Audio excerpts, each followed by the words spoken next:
Boa noite a todos. Mais uma vez, muito obrigada pela presença. Só para vocês terem ideia, o terceiro Fliarachá, que acontece de 9 a 12 de outubro, vai ter Humberto Werneck, Luiz Vilela, Eliane Brum, Mauro Ventura, Afonso Romano, Elisa Freixo, Paula Pimentel, Márcia Tibori, Léo Cunha, Luiz Rufato, Zueni Ventura, Marta Gabriel, oficinas de funk, de bonecos, exposição, música, premiação de redação, concurso de contos. É muito interessante. Quem puder ir, eu recomendo. E agora, o prazer de apresentar essas duas escritoras jovens, duas autoras jovens, a Paula Fábio, do lado de lá, paulistana, formada em comunicação, ex-livreira, que teve o romance Desnorteio, vencedor do Prêmio São Paulo de Literatura no ano passado, 2013, e já está com outro livro premiado, O Ponto de Fuga. E a Luísa Geisler, gaúcha, autora do premiado Contos de Mentira, quiçá, o romance também premiado, e agora ela lança Luzes de Emergência se acenderão automaticamente. Eu peço uma salva de palmas para as duas. Muito bom estarem aqui comigo. Bom, a primeira pergunta para as duas. O que motiva vocês a escrever? Quem começa? Não sei. Eu acho que pode ser tu. Não sei, eu tô ainda meio com vergonha. É um pressentimento, assim, eu vai não ser sei. tu? Não sei, Tá, a gente já legal. fez tanta mesa junta, tipo uma. Então eu não sei. Pode começar. Eu Tá vou te bom, deixar tudo bem, tudo bem. Eu, como mais velha aqui, vou começar, então. Em primeiro lugar, queria agradecer a presença de todos, o convite do Afonso Borges, todo o apoio da Paula Rangel, né, aqui em São Paulo. É um grande prazer estar aqui no Sempre o Papo. Respondendo agora a sua pergunta, o que me move a escrever é o incômodo. Sempre é o incômodo. Sempre tem algumas histórias, alguns personagens na minha vida que me incomodam, e esse incômodo vai crescendo, e aí, de repente, ele se torna uma história e fica maior que tudo na minha vida, e aí me faz escrever. Acho que foi assim com Desnorteio, é assim com Ponto de Fuga. Está me parecendo que vai ser assim para sempre na minha vida. Então, agora, oficialmente, boa noite, etc, etc. Obrigada pelo convite. E, enfim, fico feliz de estar aqui, apesar de fobia social, né? Brinks. Isso me lembra quando eu publiquei o Contos de Mentira, eu me inscrevi no Prêmio Sesc de Literatura, então eu podia escrever meu livro com um pseudônimo, eu podia escrever meu livro com um nome falso e tal, e eu enviava, e se eu ganhasse o Prêmio Sesc, eles divulgariam quem ganhou. Então, esse foi sempre um dos grandes motivos da idenoidade, não sei, enfim, da garantia do Prêmio Sesc sempre foi essa da possibilidade de ter um pseudônimo, então não se sabia quem escrevia. Enfim, quando o Contos de Mentira ganhou, eu, por acaso, soube que a Marina Colasanti estava na Feira de Livro de Canoas, que é onde eu moro. E daí eu fui lá ver ela e tal, me apresentar, eu estava muito empolgada na época. E daí eu fui falar com ela e tal, e quando ela me viu, ela ainda não sabia quem tinha ganhado, mas ela me olhou e falou: "Menina, eu achei que você era um homem gay roteirista". Ela tinha uma imagem muito clara de quem tinha escrito, assim, ela achava que era um homem de 40 anos que era gay por algum motivo e roteirista, assim. Então ela tinha uma teoria na cabeça dela de quem era e não era eu. Então, para mim, escrever tem essa motivação assim de poder ser várias pessoas, de poder inventar universos, porque eu não posso viver todas as vidas que eu quero. Eu não sei se faz muito sentido, mas assim, se eu fosse fazer todas as faculdades que eu gostaria de fazer, se eu fosse, sei lá, fazer todos os projetos que eu gostaria de fazer, eu não poderia, porque é inviável. Então, eu acho que escrever, para mim, sempre foi uma ideia de criação e de criar algo paralelo. Então, para mim, é um pouco isso. Assim, escrever, para mim, é poder ser um homem gay roteirista. Assim, para mim, é algo assim. Então, é por isso que eu escrevo, porque a pessoa que eu sou é muito chata. Então, as outras que eu posso inventar são mais legais. Assim. É isso. Quem quiser fazer pergunta, só levantar a mão. O Leandro está ali com o microfone. Fiquem à vontade. Quais autores, quais as influências que vocês tiveram na escola, em casa, para gostar de literatura, para seguir essa carreira de escritores? Bom, eu comecei, acho que como muita gente começou, com a literatura policial. Eu conto isso nos eventos que eu vou, que na minha casa não tinha livros, os meus pais não incentivavam a leitura, não tinha nada de livro, eles achavam assim, um horror. Essas pessoas que leem são loucas, burras, etc. E eu vi alguns livros, eu ganhei da minha madrinha uns livros infantis, eram 2 livrinhos, assim, eu li com 8 anos, mais ou menos, e eu falei, puxa, isso é legal, né? Acho que o que eles falam não está muito certo, não. Aí, o que aconteceu? Quando eu tinha já uns 11 anos, aí você já vê que a pessoa aqui não é muito normal, uma pessoa estranha. Com 11 anos, eu juntei dinheiro de mesada, né, dinheiro de chiclete, assim, e fui na banca de jornal, tinha um lançamento de uma coleção da Agatha Christie, e eu comecei lendo O Assassinato de Roger Ackroyd. Com 11 anos, e era grande o livro para 11 anos, mas eu fui até o fim, curti muito. E, a partir de então, fui mordida e, enfim, continuei lendo livros policiais, Agatha Christie, muitas outras coisas. E aí a gente vai variando o gosto, vai mudando, e, enfim... às vezes tem até uma brincadeira, né? Você falou de influências, né? Eu dei uma entrevista recentemente sobre o próximo livro, e aí eu contei mais ou menos como é que era, e imediatamente um rapaz no Facebook me chamou e falou assim, nossa, isso é influência de Proust, hein? Aí eu falei, eu ainda não li Proust, mas quem sabe, né? Uma influência prévia. Mas, enfim, eu gosto de muitos autores nacionais, já vivos e mortos. A Luisa Geisler eu estou descobrindo agora, estou apaixonada, estou lendo o livro dela, O Quiçá, é fantástico. Bom, agora citando outros também, Raduan Nassar, eu sou apaixonada por Lavoura Arcaica e Um Copo de Cólera, Herberto Helder, poesia portuguesa, Faulkner, enfim, o Rubens Figueiredo, André Del Fuego. Putz, tem tanta gente para falar. Eu sempre brinco que eu não gosto dessa pergunta, porque eu sempre esqueço de alguém, eu sempre esqueço de algum autor, e depois, muito tempo depois, eu fico me perseguindo com a resposta adequada. Eu comecei a ler... a minha família não é uma família de grandes leitores, é uma família que lê e incentiva a leitura, mas não é uma família assim, tipo, vamos nos sentar na sala de estar e ler. Não, era um hábito aprovado, mas ninguém vinha incentivar muito, assim. Mas o meu pai ele me levava na Feira do Livro de Porto Alegre, porque, enfim, eu acho que eu tinha horário, tipo, eu tinha aula de tarde, meu pai não trabalhava e ele me levava. E, para mim, sempre era muito encantadora a Feira do Livro de Porto Alegre, porque eu era pequenininha, então os estandes eram imensos, assim, tinha livros, eram coloridos, então, para mim, era uma imagem muito mágica. Então, a feira em novembro, eu negociava com meu pai o adiantamento do meu presente de Natal já, e o meu pai esquecia depois, então eu pedia mais livros em dezembro. Então, para mim sempre foi algo meio mágico, assim. Então, meu interesse veio um pouco disso, eu acho. Eu comecei lendo, sei lá, o que a minha geração lia, Harry Potter, umas coisas assim. Eu tive uma fase meio metida gótica, então eu lia Edgar Allan Poe, e daí foi quando eu fui entrando um pouco em literatura um pouco mais séria, digamos assim.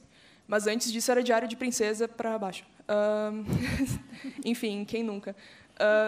E nisso, enfim, hoje eu gosto muito de muita coisa. Eu tenho fases, assim, tipo, eu tive uma fase alguns meses atrás que era muito Elvira Vinha, assim, que eu lia tudo que aparecia dela. Aí eu tive uma fase um pouco antes que era de Amos Oz, porque ele tinha escrito um livro que era feito em cartas, e o Luzes é feito em cartas, daí eu comecei com ele, e vai meio que ladeira abaixo, assim. Mas os mais tradicionais assim são como Hemingway, Guimarães Rosa, Machado de Assis, Chekhov, são autores meio clichês que eu sempre cito, justo para não esquecer de ninguém. Eu tive uma fase meio recente de Virginia Woolf, mas ainda meio recente, e é isso, assim. Eu não sei se eu respondi a pergunta, acho que sim. Espero que sim. Vamos falar um pouquinho dos livros agora. Luzes de emergência se acenderão automaticamente, desnorteio. Luísa, começa você primeiro. Por que esse nome? Então, o título original do livro era Canoas Não Voam. O livro ele se passa em Canoas, e o slogan da cidade é Voa Canoas, porque é uma cidade que tem a base aérea do estado, assim. Então, é uma coisa importante para a cidade, para o desenvolvimento da cidade. Então, tem algo como 3 monumentos espalhados de aviões pela cidade, que se chama Canoas. Então, é uma coisa meio um avião, enfim, anfíbio, que chama, que vai para a água depois, enfim. Então, o slogan da cidade é Voa Canoas, e era uma coisa que me irritava muito, assim, porque Canoas não voam e tal, e enfim, e eu ficava irritada com isso. Então, e o livro ele se passa em Canoas. E nisso, o lance do livro não tem tanto a ver com a cidade, mas a cidade ela é cortada 2 vezes por uma BR e depois pelo trem, que, enfim, é uma cidade muito satélite. Então, a maioria das pessoas ela só dorme em Canoas. Isso tem mudado, mas o padrão é esse, assim. Então, a ideia de um personagem que fosse dividido em 2 e por algo me parecia uma metáfora boa. Enfim, eu já volto para o título. O livro ele conta a história do Henrique, que o melhor amigo dele entra em coma, e nisso ele começa a escrever cartas para ele, porque na cabeça dele ele vai entregar as cartas para o amigo dele quando ele acordar do coma e tudo vai dar certo, assim. Então na verdade ele começa a escrever as cartas como uma forma de negar o que está acontecendo na vida dele. Ele começa, não, eu vou escrever essas cartas, daí quando tu acordar tu vai ler e vai dar tudo certo. Então o livro ele começa assim, mas nisso o Henrique, eu brinco sempre que ele passa muito da vida dele como uma pessoa que olha o trem, que olha a janela do ônibus, sabe? Que fica olhando as coisas acontecerem pela janela do ônibus, mas de dentro do ônibus. Então, ele não se relaciona muito com a vida dele, mas, a partir do momento que ele começa a escrever as cartas, ele deixa de assumir essa posição de vítima das próprias decisões, sabe? É uma coisa meio como ele age como se o mundo inteiro forçasse ele a estar nas circunstâncias que ele está. Então, o livro, através das cartas, ele começa a mudar um pouco isso e a mudar um pouco essa perspectiva dele. Enfim, o livro vai passando também por um romance, que ele tem uma namorada, mas ele começa a se envolver com um cara e tal. Então, o livro ele gira em torno disso, assim, é um pouco isso. O título de Canoas tinha a ver por ser uma cidade cortada no meio, mas eu achava que chamava muita atenção para o fato da cidade ser Canoas, e Canoas não voam, e era só uma brincadeira que ele fazia em algum lugar. E, nisso, eu mudei para Luzes de Emergência por causa de um diálogo dentro do livro, assim, e o Dante, que é com quem ele está, sei lá, se pegando, não sei. Eu não sei o termo técnico das crianças hoje em dia. Enfim, ele e o Dante conversando, e eles comentam de que as coisas técnicas, tipo, sei lá, um auditório começa a pegar fogo, tem uma luz de emergência que acende automaticamente, que é muito fácil de enxergar quando está tendo um problema, porque tem detectores o tempo inteiro. E daí eles começam a brincar sobre como na vida não existe isso. Então, eu gostei mais disso como título, e, em geral, deu mais certo, e eu queria tirar a atenção da cidade, então foi isso, assim, eu gostei, porque o estado do Henrique é um pouco de emergência, assim, é um estado meio eu não sei explicar, meio quebrado mesmo. Então, isso, para mim, foi o que motivou a mudança de título, assim, mais do que a cidade em si. Paula? O título também? O título e o livro. Eu queria que você falasse um pouquinho da história, e principalmente dessa forma que você fez um livro todo desconexo, sem princípio, sem aquela coisa tradicional. Por que você optou por escrever dessa forma? Sem a linearidade, né? Então, bom, o título já vem daí, né? Eu conto a história de 3 irmãos que se tornaram mendigos. Não por acaso são meus tios, né? Os 3. E é uma história que me incomodava há muitos anos, né?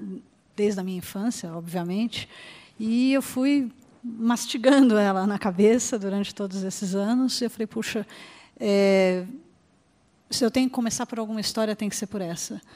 E, enfim, eu comecei a escrever o livro. Eu tinha uma linha, né? Uma linha do tempo, né, no computador, com árvore genealógica dos personagens, tudo bonitinho, direitinho. E eu fui começando com uma história linear. Aí, no meio do livro, eu me toquei e falei, não dá para ser linear, não tem porquê e como ser linear uma história que vai tratar da loucura, que vai tratar da memória. A nossa memória não funciona dessa forma linear, né? A gente lembra de uma coisa, depois lembra de outra, e tudo vem em fragmentos. E a vida das personagens principais era tão fragmentária. Eu falei, puxa, a forma se impôs, né? A velha conversa de forma e conteúdo, mas se impôs mesmo, aconteceu. E aí eu falei, só que eu tenho que dar um mínimo de coerência para a coisa não se perder completamente, né? Então, eu mantive... Tem uma linearidade que, é claro, acho que só eu, autor, enxergo nele, que respeita a linha do tempo, né? O que deveria vir antes, o que deveria vir depois, para causar impacto ou até distensionar, em alguns momentos, o leitor. E, enfim, e foi uma aposta arriscada. Eu fiquei com um certo receio, né, antes de publicar.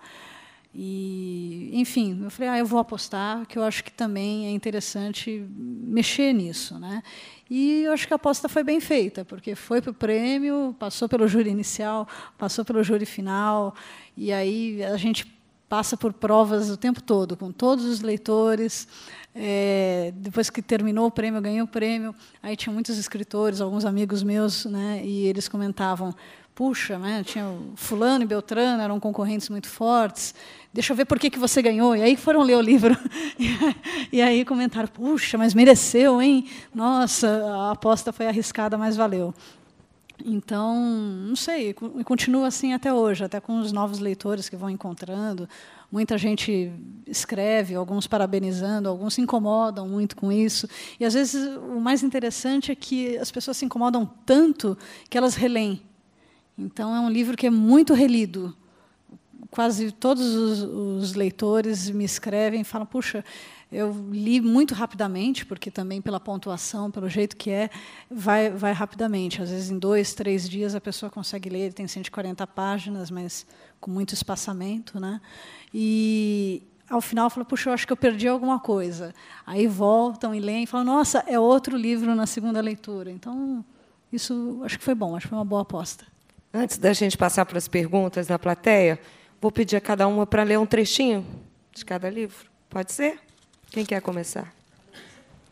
Eu não quero começar porque eu não decidi um trecho ainda do Luzes. Assim, do que sai do Contos de Mentira, eu tinha um trecho padrão que eu lia do Luzes e eu não faço ideia. Eu vou escolher agora. Enfim, o livro é feito de episódios, né? Eu vou ler um episódio aqui do meio, que se chama Loucura. Episódio A Boneca de Pernas Amarradas. É assim. O ano 1973, talvez, o pai Oliveira, terno de linho branco levemente amarrotado, sapato Maria Mole, chapéu Panamá, não estava mais em cena. O caixão selado, o maço de cigarro sem filtro, amassado no fundo da lixeira, está ali, em foco, para não deixar esquecer a ninguém o motivo da morte. A mãe Oliveira, sentada a uma cadeira de palha, conversa sozinha num canto da sala. Primeiro a filha, depois o marido. A visita da morte incomoda. O ar abafado. Estamos no interior, numa cidade repleta de olhos. Por acaso, Sorocaba. Poderia ser outra. Estamos naquele que mais tarde se tornará o casebre. Mais do que o casebre, haverá o quarto, e um cubículo que um dia eu me atreveria a espiar. Por ocasião deste episódio, tudo já está lá. O quarto, o cubículo, mas ainda não é o quarto, nem o cubículo. Tudo ainda é ensaio. A casa conserva certa dignidade, muito embora não disfarce a façanha arquitetônica dos tempos em que os desmandos do governo vinham de fora. Não que esses tempos estejam muito distantes. Contudo, talvez seja mais leve falar da casa. A entrada dava-se pela sala, que, assim como os outros cômodos, tinha exata estreitura do terreno. Assim sucedia de passar por dentro de um cômodo para se chegar a outro, exceto o banheiro, que tinha por obrigação apartar a família de seus podres, e por esse motivo foi construído no quintal. Mas qual a façanha? Uma porta na sala conduzia para algo fora da largura do terreno. O quarto dos rapazes, desproporcional, maior que todo o restante. Eis a proeza. Quem estivesse na rua, olhando a casinha de frente, geminada com a do vizinho, não poderia adivinhar que o quarto dos rapazes avançava feito um intruso no terreno alheio. Um mistério. Devia haver algo de insólito na presença de um quadrado de cimento imposto, imponente, bem no centro da sala do vizinho.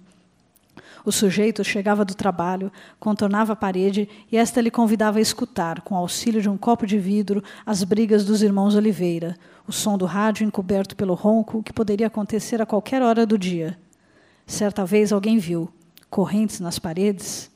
Em dado momento da tarde, elas pareciam mais rígidas, insuportáveis de pesadas. Nem um passo para fora. Morrer dava-se ali mesmo. Nesse quarto, Miguel e Bené estavam a pestanejar, cada qual em sua cama, num silêncio indiferente à morte do pai Oliveira que pairava na casa. Mas nada poderia abalar o descanso diante daquele mormaço estúpido. Enquanto as duas irmãs saíram à procura de ajuda, papéis e coisa e tal, no cubículo recém-construído, a tensão era diversa. Sentado em sua cama, Dorfo descascava com canivete um pedaço de madeira, que aos poucos ganhava o contorno de uma boneca. Cada lasca que caía ao chão levava um pouco de seu ódio embora, ou o fortalecia. Pela fresta da porta, Dorfo avistou a sobrinha. Fez menção que ela podia entrar. Carminha vacilou, mas ele repetiu o gesto, agora mais enfaticamente. "O que é isso?" apontou para a bonequinha. "Sua tia", ele respondeu sem levantar os olhos. "Como assim?" "Sua tia dentuça. Vou enterrá-la aqui no quintal e fazê-la sofrer até a morte." Com uma linha branca, amarrou as pernas da boneca. Carminha lembraria essa cena 30 anos depois, quando retornou àquele quintal de terra, e Dorfo já não podia mais falar, apenas apontava o local do enterro. Carminha não quis cavar. Havia o medo de atestar o sofrimento da boneca. E, por sinal, a ideia era inútil. Tia Maria Luísa já havia morrido e suas pernas permaneceram sem andar por 17 anos.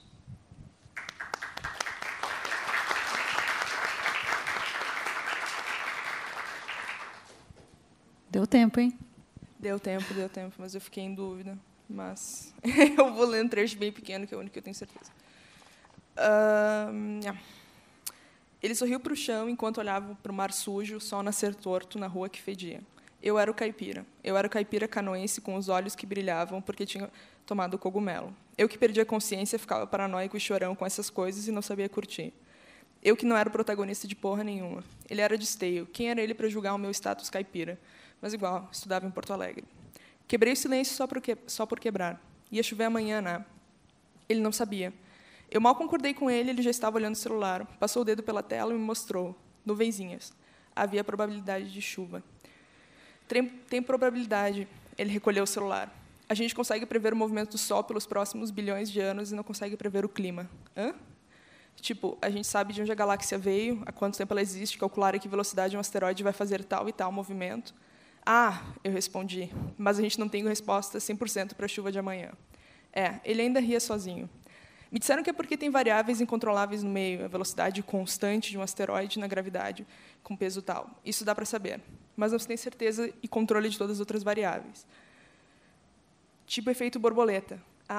Sabe qual é aquele da borboleta? Aquele da borboleta no Brasil, furacão no Japão e tal. Louco, muito louco. Então, tentar prever as coisas é só um exercício para encher o saco. Tem coisas que ninguém prevê, acho. Tinha falado com as gurias e concordava que a gente ia voltar, encontrar o pessoal e ir embora. Mas os nossos caronas sabem disso? Acho que vão saber. Achamos o Pedro e a Sila deitados de conchinha na grama. Ick, é o final de uma carta. PS. Segundo a Wikipédia, o efeito borboleta é um termo que se refere à dependência sensível das condições iniciais dentro da teoria do caos. Segundo a cultura popular, a teoria apresentada bater de asas assim borboleta... Eu estou lendo rápido de propósito, gente. Poderia influenciar o curso natural das coisas e, assim, talvez provocar um tufão do outro lado do mundo. PS2. Só para caso tu tivesse curiosidade e tal. PS3. Pensei em procurar os cogumelos na Wikipédia também, mas não sabia exatamente quais cogumelos eram. Eram uns compridinhos, sei lá.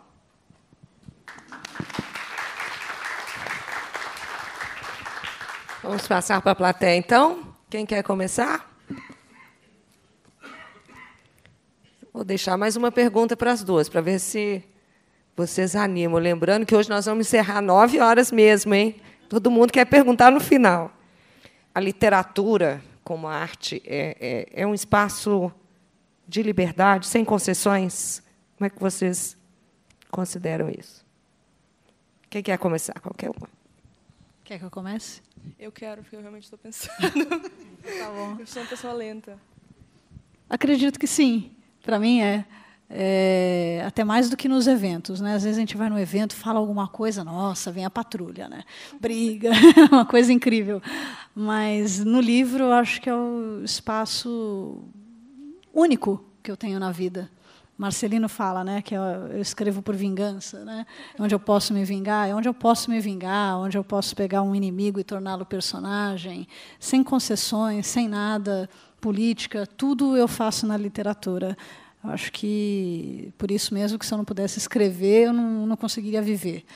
E, então, sempre escrevi, que não publicava antes, eu tenho um senso crítico meio grande, mas é ali onde eu estou. Acho que respondi. Acho que sim. Então, para mim, a criação é um espaço de liberdade. Eu não sei se a literatura é, porque também daí a gente teria que discutir o que é a literatura, essas coisas todas.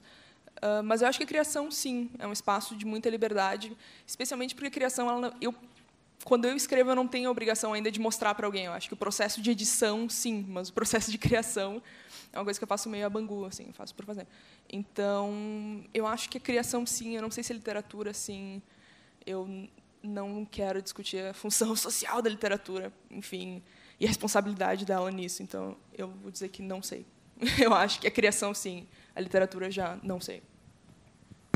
Tem uma pergunta ali. Também escritor. Boa Alexandre noite, Paula. Genari, boa noite. Boa noite, Luísa. Boa noite, Paula. Bom, em primeiro lugar, queria falar que estou muito contente de ver vocês duas aqui, para quebrar um pouco com a sequência de medalhões aí. Não que a gente não goste dos medalhões, mas é bom também ter gente nova. E a minha pergunta é sobre a Bienal. A gente está, paralelamente, aí hoje ao Sempre um Papo, está rolando a Bienal, e eu queria saber se vocês duas estão na Bienal com alguma ação ou não, e como vocês veem a Bienal como evento hoje. A gente tem algumas contradições em relação à Bienal. Por exemplo, passam milhares de pessoas lá, o que faz a gente pressupor que somos um país de muitos leitores, né? O que não somos. Então, como é que vocês veem isso e a Bienal, de uma forma geral, como evento? Em primeiro lugar, não, eu não estou na Bienal este ano. Eu acho que a Bienal, ela, em alguns momentos, ela tem se aproximado muito da Flip, em termos assim, comerciais, digamos assim. Mas eu não sei dizer se nós somos ou não um país de leitores, eu vou me apegar um pouco nisso. Porque tem algumas mesas e autores que lotam muito a Bienal. Então, eu acho que é uma questão de, não de sermos leitores no geral, mas uma seção de leitores, que especialmente a literatura juvenil traz muita gente. Então, acho que pode trazer a impressão de que somos um país leitor, porque tem muita gente que atrai muito público mesmo, esses autores para jovens e coisa e tal, que atraem muito público. Eu acho que pode dar essa impressão, sim, mas não acho que essa impressão esteja de todo errada, porque realmente eu tenho essa sensação de que jovens leem muito, muito mesmo, assim. Então muita gente me pergunta, sei lá, e os jovens, eles não estão lendo porque eles têm um iPad. Veja bem, eu acho que os jovens têm lido muito. Se é um hábito que continua, se é uma literatura erudita, se é o meu livro, sei lá, isso eu já não sei, mas eu acho que não é. Já foi um país, como é que eu vou dizer isso? Já foi um país menos leitor do que é hoje, assim. Eu acho que os jovens lendo é uma boa. E nisso, eu acho que essa impressão que a Bienal transmite não está de todo errado, justo porque ela atrai tanto público, assim. Eu acho que é isso. Bem, a pergunta é super complexa, né? A resposta, idem. Mas o que eu penso é... Hoje o Brasil tem uma infinidade de eventos literários, né? A Bienal é um deles. Eu acho que a gente quis que a Bienal fosse isso ou aquilo durante muito tempo. Pelo pouco que eu vi, ela se tornou um evento para garotada, para adolescentes e criança, tem muita excursão, e eu acho que incentiva a leitura. Eu não estou na Bienal esse ano também, estou até num período de transição, né? De editora, inclusive, então não estou com nenhuma das duas editoras, né? E a Patuá, que é pequena, então acho que eu não está nem com um stand lá. Mas é super complexo. Eu estive lá, fui no final de semana passear, né? Então, eu estive lá com a Luísa Valente, a gente se divertiu pra caramba. Então, a gente encontrou com o Rafael, serviu para a gente tomar chopp, essa é a verdade. Os stands estavam lotados, a gente não conseguia entrar em lugar nenhum. Eu acho pesado um ingresso de R$15, mesmo assim a fila ia até o hotel Holiday Inn. Eu acho o estacionamento um absurdo, R$40. Eu acho que tudo isso afasta o público e estava, acho que a Cassandra Clare, no momento que a gente foi, e aí tinha um monte de adolescente gritando, oh, oh, e eu e a Luísa morrendo de inveja. A gente falou, nossa, a gente queria ter tudo isso de leitor e tal. Né? Tudo bem, fomos lá para passar essa inveja. Mas, assim, então, acho que ela responde para esse público, para esse tipo de coisa, né? E ela impõe um pouco pelo formato, pelo preço dos expositores, ela impõe um best-seller, ela impõe algum tipo de leitura. Se é boa ou ruim, não sei. Eu comecei lendo best-seller, né? E hoje ainda leio alguns. Eu li Harry Potter inteiro, os 7 livros, entendeu? E isso não me impede de ler Radwan Nassar. Agora, infelizmente, às vezes tem gente que fica lendo o Harry Potter a vida inteira. Eu, sinceramente, acho que não é tão interessante ficar lendo Harry Potter a vida inteira. Mas eu acho que tem outros eventos que complementam a Bienal. Então, a gente, aos poucos, cada um vai achando a sua turma. Não sei se está bem respondido. Perguntas? Vou mudar a dinâmica aqui, ó. A Paula agora vai fazer uma pergunta para a Luísa e a Luísa para a Paula. Surpresa.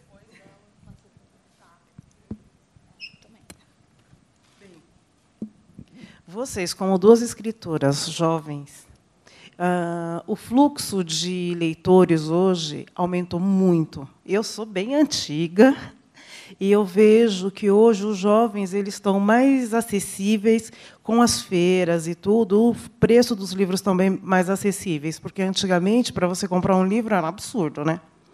E para você conseguir ir em biblioteca e tudo, muitas vezes você não conseguiria o livro que você gostaria. Como é que vocês se sentem vendo o trabalho de vocês sendo reconhecido e tendo essa dimensão assim praticamente territorial como é o Brasil? Para as duas? Para as duas. É uma sensação meio estranha, assim. Para mim, eu ainda acho que existe eu e existe a Luísa Geisler, que é uma entidade, que é uma pessoa que eu vejo reportagens a respeito, mas não sou bem eu, assim. Para mim, ainda é muito... Ainda eu suponho que seja... Eu espero que seja uma coisa que todos os escritores passam, assim, mas, para mim, eu sinto que existe um personagem que não é exatamente eu. Então, eu fico... É uma sensação estranha, assim, porque... Às vezes, eu tenho, sei lá, amigos que moram no Nordeste, eles veem o livro numa livraria, eles me mandam uma foto, e, para mim, é uma sensação muito... É boa, mas, ao mesmo tempo, não parece real. Eu sei que eu sou escritora, tipo, sei lá, 3, 4 anos, mas, ainda assim, nada disso parece muito real. Porque pelo menos comigo, as coisas aconteceram muito rápido. Eu ganhei o Prêmio Sesc no ano e ganhei no ano seguinte. Então, eu tive 2 livros publicados muito rápido. Eles tiveram um reconhecimento mais ou menos bom. Foram finalistas do Jabuti e tal. Então, para mim, sempre foi uma coisa que parece uma realidade paralela, em que eu sou escritora, e tem a realidade normal, que é onde eu sou estudante universitária e, sei lá, e vou mal em contabilidade, sabe? É uma coisa meio... Eu super já rodei em várias cadeiras com número, mas já parei com isso, que eu quero me formar. Então, para mim, parece um pouco isso. Assim, ainda são... Não parece que é uma realidade única. Assim, parece que, se eu quiser muito com força, eu consigo me isolar de tudo isso que é ser escritora, que não é bem real. Deixa eu pensar o que mais. Para mim, ainda que nem eu comentei, eu estou me repetindo, mas enfim, ainda é uma realidade um pouco estranha. Não é uma eu ainda tenho, sei lá, se eu estou preenchendo uma coisinha de hotel, eu ainda ponho estudante. Se me perguntam a minha profissão, eu em geral ponho estudante. Então, ainda é uma experiência um pouco despersonificada. Não sei se estou escolhendo as palavras certas. Mas, enfim, para mim ainda é um pouco isso, assim, é meio separado. Eu não sei se era essa a pergunta, mas foi o que me deu vontade de responder. Muito bem. No meu caso, como eu sou bem mais velha, tenho idade para ser mãe da Luísa, e eu escrevo desde muito novinha, eu acho que eu já fui incorporando essa ideia de ser escritora. Então, não chega a ser essa realidade paralela. Vou confessar, assim, para mim é natural. Até antes de ser publicada, já teve em hotel eu escrever escritora, só para ver a reação, sabe? E aí eles te olham meio esquisito, né? Não é muito bom, não. Aí já perguntei, quer que pague antes? Mas, enfim, então é bacana, é uma sensação muito boa, muito gostosa. E, embora algumas pessoas achem estranho, já me perguntaram, o primeiro colégio que eu fui dar palestra, falaram assim, você já sofreu preconceito por ser escritora? Tá, mas, Paula, tu trabalha ou tu só escreve? Eu só escrevo. Ah, tá. Bom saber. Entendi. Então, trabalhar, tu não trabalha. Não, eu sou dona de casa, olha bem. Bom saber, bom diferenciar, né? Isso dá um trabalho danado. Enfim, me perdi. Tudo bem. Lembrei do preconceito, né? Você já sofreu preconceito? Já sofri preconceito, assim, forte. Acontece muito. Mas, até voltando ao que você falou inicialmente, não sei se o preço do livro ficou mais acessível ou não. Eu acho, para mim, continua meio salgadinho. É que o acesso facilitou muito, né? Tanto para comprar pela internet, assim, se a pessoa mora no fim do mundo e compra um livro pela internet, chega. E também a renda média aumenta. Desculpa. Sim. Dá para pesquisar preço em sites só para isso, sai muito barato. E também a renda média aumentou. Eu talvez esteja falando uma besteira, eu fui bolsista de economia há muito tempo, então talvez esteja falando uma besteira. Mas a renda média do brasileiro aumentou muito, e eu não sei se o preço do livro cresceu proporcionalmente. Então, a gente tem a sensação que está mais barato. Não sei se é a realidade, eu estou falando isso da minha cabeça agora, mas é a sensação que eu tenho também, porque desde pequena o preço dos livros me parece o mesmo, mas a renda do brasileiro aumentou muito, então pode ser isso, não sei. É salgadinho ainda, mas tem mais acesso, foi bem colocado por vocês. E tem uma outra coisa também, a gente também reclama que é salgado, falando de classe média e classe alta, é salgado, só que, sei lá, meu livro é R$35. E aí a turma sai para tomar um chopp aí e gasta R$50, R$80 facilmente num dia. Então, dá para comprar 3 livros com o que se gasta em chopp, né? Meu nome é Crislane, tenho 16 anos. Então, eu queria saber mais o que incentivou vocês duas a começar a escrever e quem da família assim mais ajudou, assim, apoiou você naquelas horas e o motivo de vocês começarem a escrever. Tá, tudo bem. Então, sou eu agora. Na minha família, ninguém incentivou, não. Eu escrevi justamente o contrário, para desafiá-los.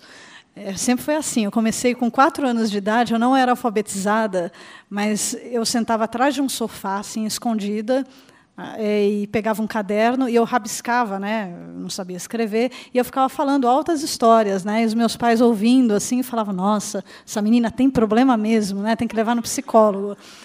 Então, comigo foi isso. E aí eu prossegui com 11 anos, adolescência, aquela época terrível de disputa com os pais. Eu falei: eu vou escrever justamente para ir contra, né? Então não teve muito apoio, não. Luísa?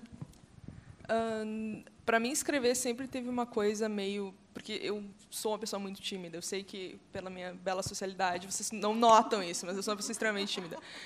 Então, sei lá, até meus 15 anos eu não fazia contato visual com as pessoas. Então, isso é sério. Alguém um dia me perguntou: por que você não olha para as pessoas? Daí eu não sei. Daí eu notei que eu não olhava para as pessoas quando eu falava. Enfim, então os livros eles sempre foram algo importante para mim, porque era um diálogo muito, muito presente. Assim. Eu morava na Vila Militar de Canoas, sabe, aeronáutica, que eu tinha comentado antes. Então, todas as casas da Vila Militar são iguais. E todas as ruas são, tipo, Rua A, número 1, número 2, enfim. Então, todas as casas são iguais, e tudo é meio igual, e daí tem uma igreja, e um hospital, e uns aviões. E daí, para mim, isso era a realidade, sabe? Era onde eu brincava. Então, a realidade era um troço meio para mim, era meio surreal, assim, porque todas as casas eram iguais. Daí eu queria pintar o nosso muro de casa, e minha mãe dizia que a gente não podia. Aí eu não entendia por que a gente não podia pintar o muro, mas aí ela explicava, e daí tanto faz, eu queria pintar o muro. Então, para mim, ler tinha essa coisa de escapar um pouco. E nisso eu lia muito, e a partir de um certo momento, eu acho que quando você lê muito, você quer escrever. Então, começou a surgir disso, assim, uma vontade de escrever. Eu tinha diários, aquelas coisas assim, meio tanto faz. E ali pela minha adolescência, meio gótica, eu comecei a escrever fanfic também, que deve existir, sei lá, de Harry Potter em algum lugar. Eu suponho que alguém ainda tenha guardado. Que mais? E nisso era ainda uma coisa muito introvertida, ainda era muito para mim e danem-se os outros. E, nisso, eu entrei numa oficina de criação literária assim que eu saí do ensino médio. Eu saí do ensino médio, eu fiz um ano de letras, e não deu química, assim, não rolou muito, e entrei numa oficina de criação literária. E daí foi algo meio, ok, você quer ser escritor, você quer, então, prestar atenção no leitor. E daí foi quando o meu processo ele passou de ser uma coisa para mim, e daí, ok, eu estou escrevendo isso aqui para uma pessoa ler, então por que essa pessoa tem que ler o que eu estou escrevendo? Porque muita gente escreve por hobby, tudo bem escrever por hobby, mas se você quer publicar, é um processo diferente. É um processo de se preocupar que existe um leitor por trás do teu livro. Então, tem muita coisa que eu escrevo que não é para os outros, que eu escrevo assim para escrever, enfim, catarse e tal. E tem muita coisa que eu escrevo, ok, isso aqui é um projeto para dentro disso. Eu sou bastante neurótica com isso. Eu tive apoio da minha mãe na medida do possível, sabe? Aquela coisa meio, tu vai escrever, mas tu também vai trabalhar, né? Tipo, sabe aquela coisa meio, tu não vai viver disso. E acho que com esses anos todos ela começou a aceitar mais essa ideia de que talvez eu seja escritora. Mas no começo era um pouco estranho para minha família. Eu era só a menina esquisita que escrevia, porque ela entrou numa oficina de não sei o que, eu não sei direito o que ela está fazendo, mas ela não está na faculdade. Era uma coisa meio confusa. Daí eu publiquei um livro, mas ninguém sabia direito que eu tinha publicado um livro, porque ela ganhou não sei o quê. Então, eu acho que com o tempo foi uma coisa que foi estabilizando mais. A minha família não era sem apoio, mas era uma coisa meio confusa. Tipo, o que está acontecendo? Ela tem 20 e tantos anos, ela não devia. Isso não devia estar acontecendo, assim. Então, nunca foi ruim, mas nunca foi bom também. Foi algo meio eles tentando entender junto comigo, assim. Então, era isso, né? A pergunta foi isso. Eu comecei sendo uma menina tímida e daí, enfim, comecei a focar no leitor e a minha família sempre foi muito confusa. É isso. Então, vamos àquela que eu propus, que cada um fizesse uma pergunta para outro, e eu vou lembrar vocês, preencham as fichas, daqui a pouco nós vamos recolher para sortear um livro de cada um. Quem quer começar perguntando? Eu já tenho. Então fala você primeiro. Tá. A minha pergunta para Paula, eu ia dizer Fábia, junta tudo. A minha pergunta para Paula é uma pergunta super clichê, mas é a seguinte: o que mudou depois de ganhar o Prêmio São Paulo de Literatura? Eu sei que já deve ter ouvido isso umas 1000 vezes, mas é que a gente se conheceu antes do Prêmio São Paulo, quando a gente estava ainda finalistas e tal, a gente participava de mesas junto. E eu quero saber o que mudou, e é uma coisa que eu gosto de ouvir, então é isso que eu queria saber. É meio clichê, eu sei. Ok. Vamos lá. Acho que se é clichê, porque todo mundo quer saber, né? Então é muito válido. Mudou bastante. Na verdade, quando eu já me tornei finalista, já mudou muita coisa. Mudou, sei lá, 20%, 30%, vamos quantificar, e aí depois mudou 100%. Né? Acho que adquiri o respeito dos pares, alguns pares, ganhei algumas resenhas, fui algum dinheiro, convidada para os eventos. Enfim, acho que tudo mudou na minha vida, né? Então, realmente, todo dia alguém me pergunta isso pela internet. Aparece ali, não sei quantas perguntas, mensagens, né? Daí eu clico, eu falei, tenho certeza que vai ter uma pergunta dessa. Aí tem lá, oi, tudo bem, li seu livro, mudou muita coisa com o prêmio, mudou. É uma história bonitinha, sabe? Uma editora pequena. Eu acho super simpático. Desculpa. Enfim, eu era completamente desconhecida, agora eu sou um pouquinho conhecida. É isso que mudou. E respondi? Agora eu quero saber do seu próximo livro. O quê? Exatamente. Primeiro, a Paula vai fazer a pergunta para ela, e as duas podiam falar, né? Dos próximos projetos também. Sim, você Vamos pode lá. falar do prêmio também. E a minha pergunta era a respeito se já tem um outro livro na cabeça, fora o que está saindo hoje. Eu tenho um livro, assim, eu tenho algumas ideias que eu estou largando junto e vendo se fermentam junto. Assim, eu gosto da imagem de mofo se criando, assim, que, enfim, não sei, joga uns negócios ali e daí começa a gerar algo. Eu acho essa uma ideia interessante. Então, eu tenho algumas coisas muito soltas ainda, assim, que eu não juntei como eu gostaria, mas elas têm melhorado. Elas começam a parecer que estão fazendo sentido, pelo menos na minha cabeça. Eu não comecei a escrever ainda, especialmente porque eu estou me focando na minha grande obra de 2014, que é o meu TCC. Então, a minha grande obra-prima de 2014 é o meu TCC. Sobre o que o TCC? É sobre transnacionalização de movimentos sociais com foco na Marcha das Vadias. Então, é tipo ressignificação, é um negócio meio antropológico, assim, Não faz... Mas, enfim, eu falo transnacionalização de movimentos sociais, que soa muito bonito, né? Enfim, é algo envolvendo isso, assim. Enfim, vadias em toda a América. É algo assim. Eu tenho certeza que é algo assim. Enfim, o próximo livro eu tô com essas ideias soltas. Eu não comecei a escrever, eu não pensei muito realmente, porque eu estou meio focada em me formar mesmo. O que eu ia comentar? Eu tinha algo para... eu vou para uma residência de escritores agora em setembro, e nisso eu quero me dedicar pelo menos 3 semanas, que é o tempo da residência, para realmente começar a pensar e começar a escrever algo. Enfim, mas eu não tenho muitas ideias ainda. Elas estão meio que se juntando ainda e formando algo. Sobre os prêmios, mudou muita coisa, assim. Especialmente que eu ganhei o Prêmio Sesc 2 vezes. Isso é uma coisa que as pessoas perguntam muito e geram teorias conspiratórias e coisas assim. Então, elas vêm me perguntar, e por algum motivo eu acabei virando a garota referência do Prêmio Sesc. Então, é muito engraçado, assim, a pessoa vai se inscrever no Prêmio Sesc de Literatura, ela não sabe que espaçamento colocar no livro que ela tem que entregar impresso, e ela vem me perguntar, como se eu fosse, sei lá, um FAQ. Aí eu, ok. Aí eu criei um post no meu Tumblr para isso. Tipo, daí eu sempre linko para as pessoas, gentilmente. Porque as pessoas elas realmente vêm me perguntar muita coisa, assim. E eu realmente incentivo as pessoas que se inscrevam no Prêmio Sesc, que eu acho que é o melhor jeito de se publicar um original hoje. Especialmente se você é um jovem universitário sem dinheiro, que foi o meu caso. Deixa eu ver o que mais. Mudou muito a questão da Granta, que eu não falo muito, mas que saiu uma seleção em 2012 dos melhores jovens escritores brasileiros. E eu era a mais jovem e talvez a mais desconhecida. E isso mudou mais do que ter ganhado o Prêmio Sesc 2 vezes. Assim. Eu não entendo direito a dinâmica das mídias, mas isso eu uma vez fui olhar um daqueles gráficos do Google para saber quando as pessoas põem teu nome. Sabe que o Google ele pode gerar um gráfico. Se tu botar assim, eu quero ver quantas pessoas procuraram por cachorros, daí ele gera um gráfico conforme tipo ao longo dos anos. O meu nome não existia até julho de 2012. Daí tipo o meu nome era tão não procurado que o nome não existia. Assim, o Google não contabilizava, tinha que chegar, sei lá, 1000 e não chegava assim por mês. E daí tem o gráfico ele faz assim, daí em julho ele faz um pico. Daí ele meio que segue, meio baixando, mas então isso fez muita diferença. Eu não entendo direito como as coisas funcionam, mas mudou muita coisa em termos de mídia. Em termos de dinheiro, eu não estou rica ainda. Mas, em termos de mídia, o meu nome existe no Google. Você está fazendo o TCC agora, mas antes, e cada uma, por favor, como é a rotina, a disciplina de um escritor? Vocês têm essa disciplina? Tem horário para escrever? Eu vou nessa. Tenho disciplina, sim. Acho que já falei para muita gente em entrevistas.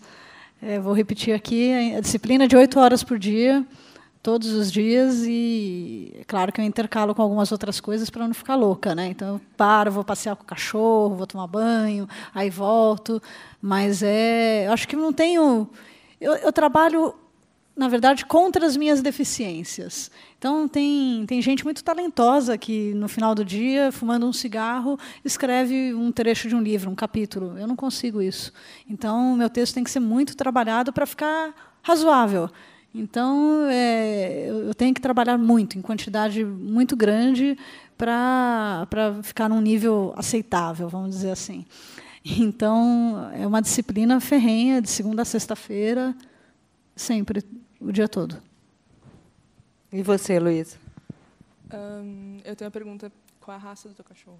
Oi? É uma coisa que me interessa. É uma bacezinha. Meu Deus, que graça. Eu adoro cachorro. Marronzinha. É uma pergunta válida. Rotina. Então, esse ano eu realmente não tenho nenhuma rotina. Eu faço 2 faculdades. Eu faço Ciências Sociais junto com Relações Internacionais. Então, a minha rotina ela é uma bagunça, especialmente porque Ciências Sociais é uma faculdade federal, então é aqueles horários zoados de faculdade federal no campus da puta que pariu. Aí você fica ali pegando ônibus por 3 horas. Então, a minha rotina ela não existe muito. Então, por exemplo, ontem eu fui para a aula até às 11 da noite, daí hoje de manhã eu vim para cá, daí amanhã de manhã eu volto, daí de noite eu tenho aula de novo, então é um pouco bagunçado, assim. Eu tento ter uma rotina, eu tento mais do que rotina ter metas, assim, em 3 meses eu quero ter tanto escrito em tal momento, eu tenho tabelinhas no Excel que me fazem feliz. Então, para mim, isso é bem importante, assim. Mais do que uma rotina é tipo ter metas e saber onde eu gostaria de estar. quando eu estou escrevendo um livro, tipo, efetivamente, eu sou mais controladora, assim, eu tenho mais horário, eu cuido mais, mas como eu não estou escrevendo um livro, eu estou meio de boa, assim. Eu tinha uma outra piada para fazer, mas eu esqueci, então eu vou deixar. Tem mais uma pergunta aqui. Tem mais quantas, gente? Essa é a última? E outra ali, 2. Aí a gente recolhe as fichas e faz o sorteio, então. Vamos lá, boa noite. Boa noite. É sobre a Amazon. Vocês acham que os escritores têm alguma razão para ter medo da Amazon, assim como os livreiros e os editores?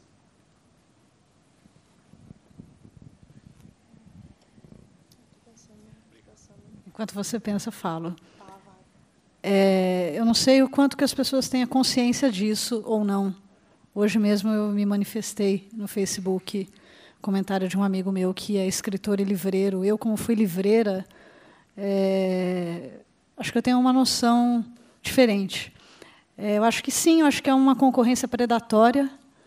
Eu acho que você chega dando desconto, bancando um desconto, né, que é inviável.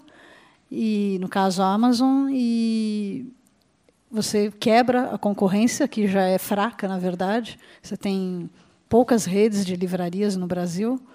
E, ao longo do tempo, isso te dá um monopólio de mercado e, com isso, você pode impor o que as pessoas vão ler. Não que isso já não aconteça, né? Dificilmente você vê um livro de escritor nacional vivo, contemporâneo, bem exposto nas livrarias. E olha que a galera faz campanha, vai, conversa com o livreiro, vai na livraria da Vila, fala com a Cida, meu livro está aqui, não está aqui, vai na Cultura. Tem um monte de escritor que faz isso, tem uns que não fazem, mas tem muita gente que faz. É uma batalha duríssima. E você tem a Cassandra Clare lá, com suspiros da garotada, né? E, enfim, eu acho que, com o tempo, a coisa pode ficar um pouco pior do que já é.